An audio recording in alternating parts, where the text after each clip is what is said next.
It's a topic that often hides in the shadows because people worry they'll say the wrong thing. We're talking about suicide. According to the CDC, in 2021, it was the 11th leading cause of death in the U.S. So today, our coverage begins with a critical resource, the Suicide and Crisis Lifeline, where counselors and support are available 24 hours a day. Just call or text 988 from your phone, no matter where you live. Reporter Heather Graf shares the story of loss fueling one family's fight for suicide prevention and how you too can play a part. This is one of my favorite photos of us. Each image, each memory, and each smile shared between Chelsea Van Thoff and Peter Tripp. And this day was pure joy. Now brings a mix of emotions. I thought we had more time. Because Chelsea knows their family photo album is forever unfinished. He was the love of my life. Peter was also an animal lover, a veterinarian, a son, a brother, and a friend. But on April 13th, 2022, he died by suicide in Washington, D.C. I got a text from him at 10:40 p.m. Basically, telling me that he couldn't bear to face his emotions. Peter was just 29 years old. And I'm just thinking to myself, this is all a bad dream. I'm in a dream. I'm in a nightmare. I knew nothing about suicide. So as Chelsea grieved, she began doing research and learned that suicide has for decades been a leading cause of death in the U.S.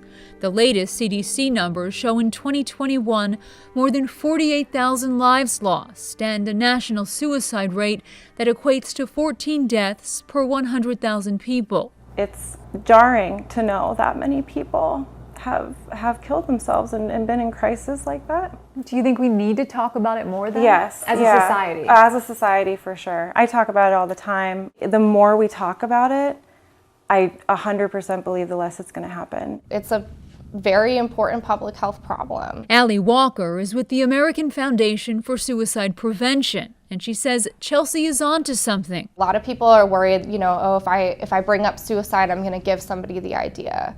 And in fact, that's been heavily researched and proven wrong. AFSP recently launched a new year-long campaign it calls Talk Away the Dark, because the organization believes talking is actually the first step to preventing suicide. How do you go about doing that? So a lot of it is stigma reduction, a lot of it is education, and also building up an infrastructure that supports mental health. Plus, she says we must all be ready to have honest conversations with loved ones who are struggling. So if they start talking about, how they've been feeling down and whatever, you can say, and this is a phrase I use a lot, sometimes when people are feeling like this, they think about suicide. Is that something that you've been thinking about? And that kind of gives them the opportunity then to share with you. It impacts everybody. Over the past year, Chelsea has worked to turn her pain into purpose, advocating successfully for suicide prevention barriers that will soon be installed on the DC bridge where Peter took his life. The advocacy was partly a way to feel like I had control over something, like I could do something about this. Chelsea's efforts also extend to the industry, where both she and Peter built their careers.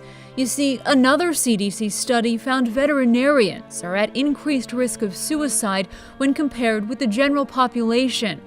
The report cites data spanning more than 3 decades and potential factors that include veterinarians' long hours, increasing educational debt-to-income ratio, and a poor work-life balance. I think we need to approach it from both sides, within the profession and outside the profession. Everyone I talk to about anything related to animals or suicide, I leave them with, please be kind to your veterinarian. We should mention there is help available right now. For instance, the nonprofit called Not One More Vet. We strive to make sure people know that they are not alone. We do education. We are teaching everybody in the veterinary profession how to be more mentally healthy and how to look out for signs that somebody is struggling. The AFSP also offers resources specific to healthcare professionals, including veterinarians, though the foundation often reminds people suicide is complex and there is no single cause. There's so many factors that contribute to a suicide death. You can't pin it down on one thing. So that's not to diminish the value of observing these patterns, but just remembering that that's a part of a bigger picture. Chelsea's promise to Peter is to keep the conversation going, I see this as part of his legacy. shining a light on suicide and showing others there's hope. I want his life and his memory to save lives. That's what it's gonna do.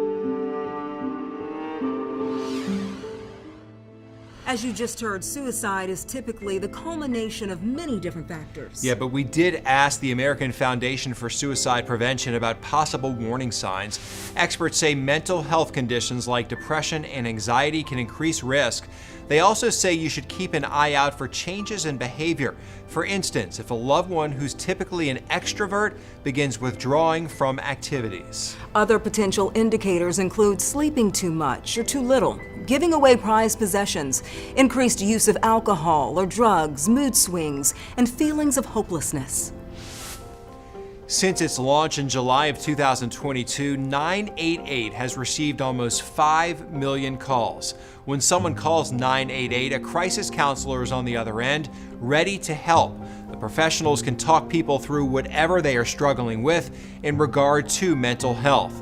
They can also send professionals out to meet a caller in person. The American Psychological Association says they've received 3.6 million contacts since the Lifeline launched. 988 provider Solari in Arizona says that shows more people who are struggling are seeking help and finding it. Once again, if you or someone you know is struggling with a mental health crisis, you can call or text the Suicide and Crisis Lifeline at 988.